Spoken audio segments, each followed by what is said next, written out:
অষ্টম শ্রেণীর শিক্ষার্থীরা সুপড়াশোনা করি চ্যানেলের পক্ষ থেকে তোমাদেরকে অনেক অনেক অভিনন্দন। আমরা আজকে গণিতের পঞ্চম অধ্যায় জমির নকশায় ত্রিভুজ চতুর্ভুজ এই অধ্যায়ের অনুশীলনীর 123 পৃষ্ঠার 11 নম্বর যে জ্যামিতিটা রয়েছে এটা আমরা সলভ করব।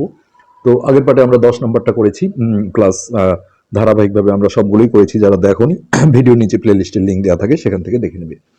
তো এটা হচ্ছে একটি বর্গের এক বাহুর দৈর্ঘ্য দেওয়া আছে 5 সেন্টিমিটার, বর্গটি অঙ্কন করো। তো বর্গের আসলে চারটা বাহুই সমান হয়, সো একটা বাহু দেওয়া মানে কিন্তু চারটা বাহুই দিয়ে দেওয়া।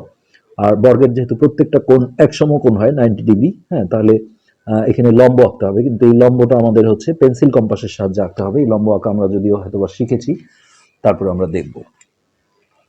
তো আমরা 11 নম্বরটা করছি। তো বর্গের এক বাহুর দৈর্ঘ্য 5 সেমি, তাহলে আমরা প্রথমেই 5 সেন্টিমিটার একটা রেখাংশ নিয়ে নেব। এইটা, এগুলোকে ছোট হাতের অক্ষর দিয়ে ধরতে হয়।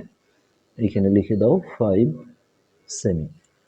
তো জাস্ট এই চিত্রটা আঁকতে গেলে দেখো আমরা প্রথমেই যে কোনো একটা রশ্মি নেব।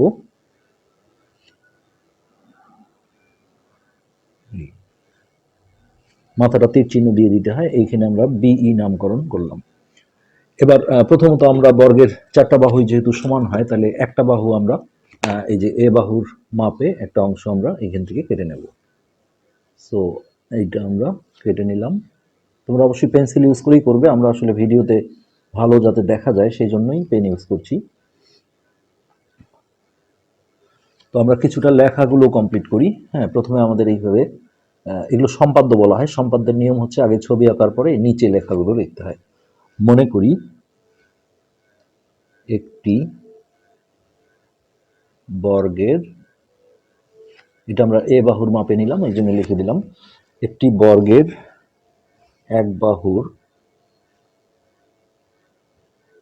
দৈর্ঘ্য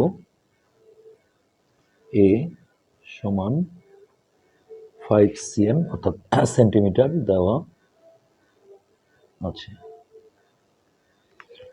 আর এখানে লিখতে হবে বর্গটি আঁকতে হবে, বর্গটি আঁকতে হবে। উপপাদ্যগুলো যেমন আমরা একটা বিশেষ নির্বাচন কথাটা লিখে এই লেখাগুলো লিখি, সম্পাদ্যে কিন্তু ওই পয়েন্টটা হয় না, সরাসরি লিখতে হয়। আর এইখানে লিখতে হয় অঙ্কন অথবা অঙ্কনের বিবরণ বা বর্ণনা। প্রথমে ফার্স্ট স্টেপ দিয়ে আমরা বলবো বিই, যে কোনো, মানে এইটার কথা বলতে হয় না, এটা কিন্তু দেয়াই আছে। বিই যে কোনো রশ্মি, রশ্মি মানে হচ্ছে এক মাথায় তীর থাকে, যেটা আমরা ই বিন্দুতে একটা তীর চিহ্ন দিয়েছি, আঁকলি। তারপরে সেকেন্ড স্টেপে আমরা বলবো বিই হতে এই এ এর সমান করে বিসি অংশ কেটে, নেই লেখা যায় না, কেটে নি, কেননা নেইটা একটা নেগেটিভ ওয়ার্ড হিসেবে ধরা হয়। এবার দেখো এই কম্পাসের সাহায্যে আমাদের বি বিন্দুতে একটা লম্ব আঁকতে হবে। তো এই লম্ব আঁকার সিস্টেম হচ্ছে প্রথমে এই বিকে কেন্দ্র করে, এটা যে কোনো মাপে 5টা বৃত্তচাপ দিতে হবে। আমরা এরকম একটা মাপ নিলাম। ফার্স্টে দেখো এই 1, তারপরে এই ছেদ বিন্দু থেকে এর উপরে আর একটা 2, এইখান থেকে 2টা হবে, এখানে ছোট্ট করে একটা 3, একটু ফাঁক রেখে এইখানে একটা 4, আবার এইখান থেকে ওই এইটার উপর আর একটা 5, মোট 5টা আছে। শেষে যে এই দুই বৃত্তচাপ যেখানে ছেদ করলো, এর যে মিডিল পয়েন্ট, এটার সাথে বি বিন্দুটা যোগ করে দিলেই এটা লম্ব হয়ে যাবে।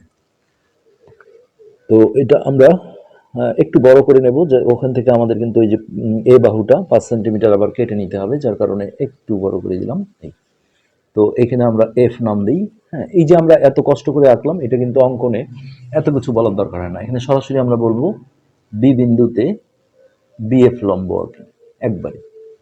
বি বিন্দুতে বিএফ লম্ব, কিন্তু কিভাবে আঁকলাম সেই বৃত্তচাপগুলো কিন্তু থাকতে হবে।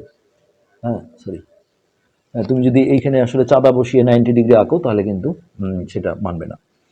এবার দেখো বর্গের চারটা বাহুই সমান, তাহলে এই দিক থেকেও আমরা ওই যে এ বাহুর মাপে একটা অংশ কেটে নেব। এই যে এ বাহুর সমান করে মাপ নিলাম, এটা নেওয়ার পরে এই বিএফ থেকে আবারও একটা অংশ কেটে নিলাম। আর এইখানে আমরা এ নামকরণ করলাম একটা, ওকে। তো এখন আমরা 4 নম্বর স্টেপে বলবো বিএফ হতে, স্টেপগুলো নিয়ে টেনশন নেই যে মনে হয় 3 নম্বর স্টেপে এতটুকুই লিখতে হবে, আমি চাইলে এটা কিন্তু এখানেও লিখতে পারি বা স্টেপ না দিলেও সমস্যা নেই। বিএফ হতে এ এর সমান করে, এবি বলা যাবে না, বিএ অংশ অর্থাৎ কাটা যেখানে ছিল কম্পাসের সেটা আগে বলতে হয়, আর পেন্সিল যেখানে ছিল সেটা পরে বলতে হয়। সমান করে বিএ অংশ কেটে নিই। এবার হচ্ছে এই মাঝখানে আমাদের দুটো বৃত্তচাপ দিতে হবে এবং সেগুলো হচ্ছে এ বাহুর মাপেই হবে, কেননা 4টা বাহুই যেহেতু সমান হয়। এই যে এ বাহুর সমান মাপ নিলাম, একটা হচ্ছে এই সি কে কেন্দ্র করে এইখানে একটা বৃত্তচাপ, আর একটা হচ্ছে এই এ কে কেন্দ্র করে ওই একই মাপে আরেকটা বৃত্তচাপ। এই দুই বৃত্তচাপ যেখানে সেট করলো এটা আমরা ডি নামকরণ করলাম। এবার দেখো সি কমা ডি যোগ করে দেব এটা, আর এইদিকে এর সাথে ডি যোগ করে দিলেই আমাদের বর্গটা হয়ে যাবে। তো এগুলো সবগুলোই এ বাহুর মাপে, এ বাহুর মাপে। ওকে, এখন বৃত্তচাপের ভাষা হচ্ছে কাকে কাকে কেন্দ্র করে কার মাপে এবং কোন দিকে বৃত্তচাপটা দিলাম। সো এখানে আমাদের যেটা বলতে হবে, একসাথে বলি আমরা, এ ও সি কে কেন্দ্র করে, কেন্দ্র করে, দুটোই যেহেতু একই মাপ অর্থাৎ ছোট হাতের এর মাপে, এখানে আর যথাক্রমে না দিলেও সমস্যা নেই, কেন্দ্র করে এ এর সমান ব্যাসার্ধ নিয়ে অথবা সমান করে, এ এর সমান করে কোন দিকে দিলাম। দেখো আমি এই মাপটা নিয়ে এইখানে না দিয়ে এদিকেও তো দিতে পারি, এই জন্য বলতে হবে যে কোনটার নাম বলতে হবে, হয় এফ বিসি বি কে মাঝখানে রেখে, না হলে সিবিএফ কোণ এর ভিতরে। সমান করে কোণ এফ বিসি এর অভ্যন্তরে অথবা ভিতরে দুটি বৃত্তচাপ আঁকি। এখানে একবারে আমরা বলে নিই, যারা পরস্পর ডি বিন্দুতে ছেদ করে, যারা পরস্পর ডি বিন্দুতে ছেদ করে। তো এখন আমরা বলবো সি কমা ডি, দুইটা বিন্দু যোগ করলে কমা দিতে হয়, এবং তুমি ডি আগে দাও সি পরে দাও তাতে সমস্যা নেই। এ কমা ডি যোগ করি, আচ্ছা হয়ে গেল। তাহলে এ বি সি ডি উদ্দিষ্ট অথবা নির্ণেয়, নির্ণেয় বর্গ। এটি ছিল আমাদের আজকের পার্টের আলোচ্য বিষয়।